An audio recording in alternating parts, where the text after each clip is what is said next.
সেমিফাইনালে প্রতিদ্বন্দ্বী ইংল্যান্ডকে হারিয়ে ফাইনালে উঠেছে ডিফেন্ডিং চ্যাম্পিয়ন আর্জেন্টিনা। দূর মহাদেশে চলা এই ফুটবল যুদ্ধকে ঘিরে বরাবরের মতোই উৎসবের নগরীতে পরিণত হয়েছিল ঢাকা বিশ্ববিদ্যালয়ের টিএসসি চত্বর। ম্যাচের শুরু থেকেই টানটান উত্তেজনা আর রেফারির শেষ বাঁশি বাজার পর সেই উৎসব রূপ নেয় আকাশে নীল রঙের বাঁধ ভাঙা বিজয় উল্লাসে।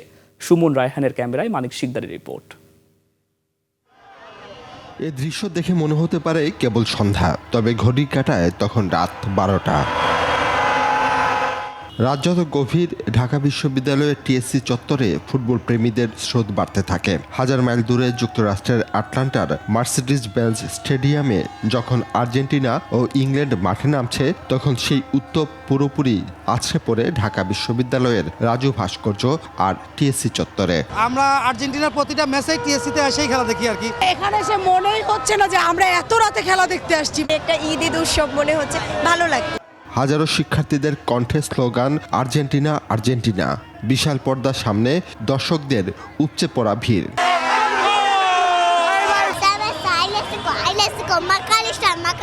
বড় পর্দার সামনে বসার সুযোগ না পেলেও মোটেও উৎসাহের কমতি ছিল না। রাজু ভাস্কর্য ঘিরে আকাশি সাদার মিলন মেলা, সবার মুখেই আর্জেন্টিনার জয়ের আশা।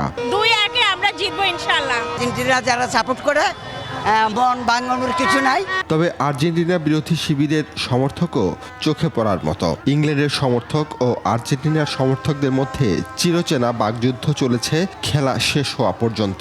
আর্জেন্টিনার গ্যাসকে বিদায় দিয়ে দিব। লাল কার্ড লাল কার্ড লাল কার্ড। 2026 সালে মেসির হাতেই বিশ্বকাপটা উঠুক। হেরা জিতে পারবে না, প্রশ্ন না।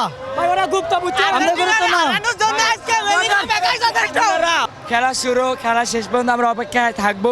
55 মিনিটে অ্যান্টনি গর্ডনের গোলে ইংল্যান্ড যখন লিড নেয়, তখন আর্জেন্টিনা সমর্থকদের নীরবতা গ্রাস করে। সেই হতাশা বেশিক্ষণ স্থায়ী হয়নি। আর্জেন্টিনা যখন 2-1 গোল ব্যবধান নিশ্চিত করে, তখন পুরো টিএসসিতে শুরু হয় আনন্দের বন্যা। খেলার শেষ বাঁশি বাজতেই রূপ নেয় বাঁধ ভাঙ্গা জোয়ার। আকাশে উড়ানো হয় নীল সাদা আবির, প্রকম্পিত হয়ে উঠে ভুবো জেলার শব্দে।